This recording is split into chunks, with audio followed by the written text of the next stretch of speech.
I'd like to start off, one of our fellow regional directors sent a short video. It's a poem that a gentleman did called Ditch Diggers. And it's what we're here. It's the reason why we're here and what it's all about. But I thought it was great when I saw it, so I just wanted to share that. My name's Eric Borden. I work for Kissick Construction out of Kansas City. I'm a member of the 101 Operators Union, run heavy equipment for them. I guess from the start of it, how it come about was at a little boy's birthday party. Some people were talking about kids that don't go to college and stuff. And a guy said, well, the world needs ditch diggers. And he didn't say it in a flattering way. And it just kind of always stuck in my head. And that's kind of how poetry happens for me. Somebody says something that sticks in my head, and I just kind of go from there.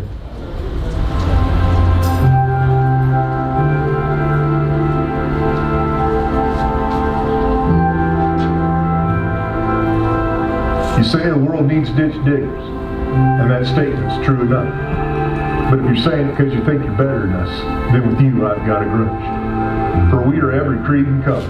We are woman and we are man. We fall into what society calls blue collar, and we are proud to wear that brand. Our hard hats are our resume. They are tattooed with stickers, timelines of who we are, where we've been, what we've built with our machines, our skills, our hands. See, everyone is built to do something, and we are built to build this world. We're doing what we're designed to do, since we were just little boys and girls. Yeah, everyone's built to do something, and we were built to build this world. We're doing what we dreamt to do, since we were just little boys and girls. So when you're heading down the road and see those operators cutting grade on those big machines, and those iron workers cutting, welding, shaping, tying those skeletons of steel, those laborers and those carpenters getting ready for that big pull, take that bridge you traveled across from 3 lanes to 4. And the crane operators who will pick and pluck and place and set with precision and with ease while their work and sometimes their office sways upon the breeze. The linemen in their bucket trucks and the excavators out putting in the pipe. The plumbers who get the good stuff in and the bad stuff out. And the HVAC techs who give you the comfort in your office and in your house. From the high lines to the pipelines, we build, repair, and service the infrastructure that fuels your life. From the Golden Gate to the Brooklyn Bridge, we have built the monuments and the buildings that make up the silhouette of the skyline in the city which you live. From the highways to the byways, the runways to the driveways, these things we build, well, they'll still stand long after we are gone. A testament to our passion. Do our part. Keep this country moving on. And some of us, well, we're born into it. It's synonymous with our family name.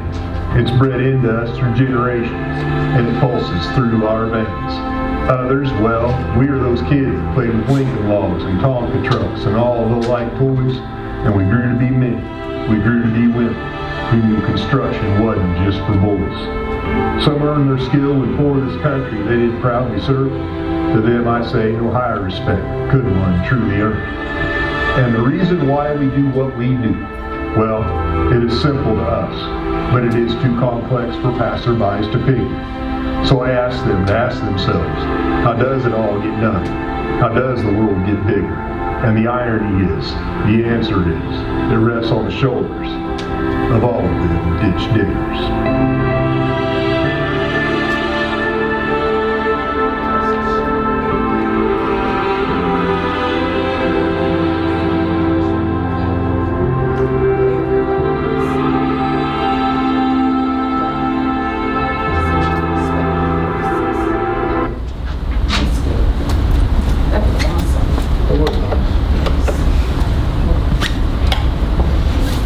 Just something that, it touches you. It makes you realize how important all this work is and what we're here for.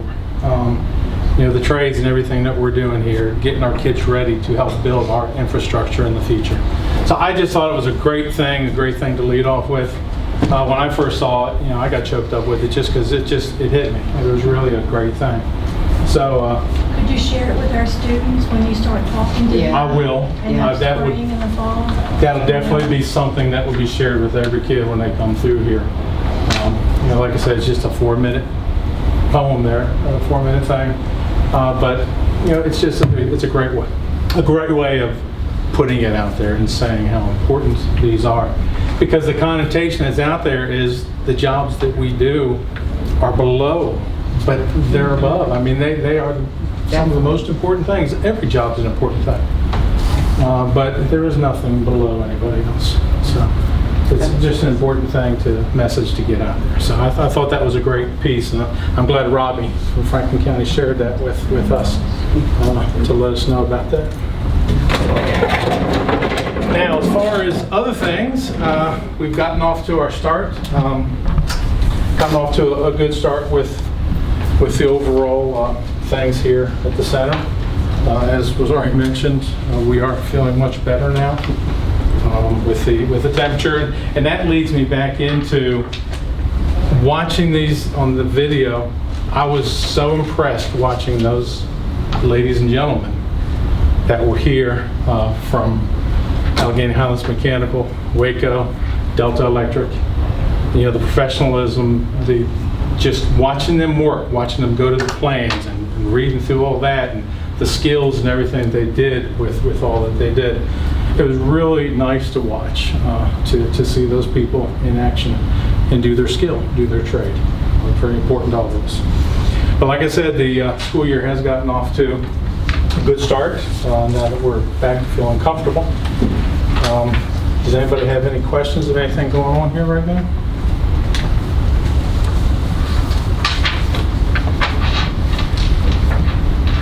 All right. So we can move on to was it SEDF? The SEDF report I have in front of you. This is the information from last school year. When we did the master schedule collection here that had to be done last month and finalized, then the SEDF report comes out. So these are just the numbers that came in from last year's data. The front page just it shows you 3 years worth of information of the number of sections we had, the total minutes, and so forth. And then the mix and the ethnicity there on the front. Then as you go along, as you get to the page 5, now I left 3 and 4 out because they were blank. There were no abnormalities or anything like that. So if you want to see it, it's right here, but I didn't feel like wasting a piece of paper for that. Then you get to page 5 there. It talks about the non-traditional. So our female and our male non-traditional things there. And by doing the averages, our female non-traditional 17.27, that means men that are in or ladies that are in the men traditional field, and 11.59 for the male. So a total of 16.18 non-traditional students that are here in this building throughout the day. But just looking through, you can see the numbers that were in those courses, what's considered non-traditional.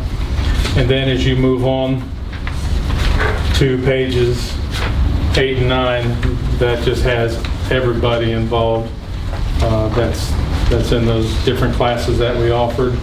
And again, the ethnicity, the male or female, and then whether they did dual enrollment and co-op, all that information.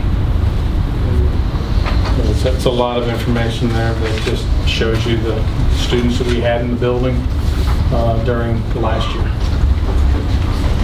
Anybody have any questions on that at this moment? Have we seen, you're talking about the non-traditional students, and I mean, I think most of us have probably heard, about a rising trend. Is there any, do we have historical data as to whether or not non-traditional, does that go up? Is there a trend with that, or is it just sort of?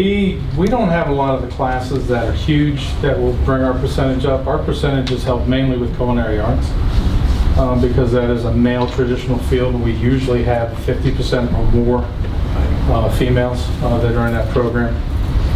So we do not fare well with the non-traditional, and that's why I always bring that out too. We don't meet what they ask us to meet with as far as that goes, and with the courses we offer, we're not going to. We want students to take the classes they want to take. Exactly. Right.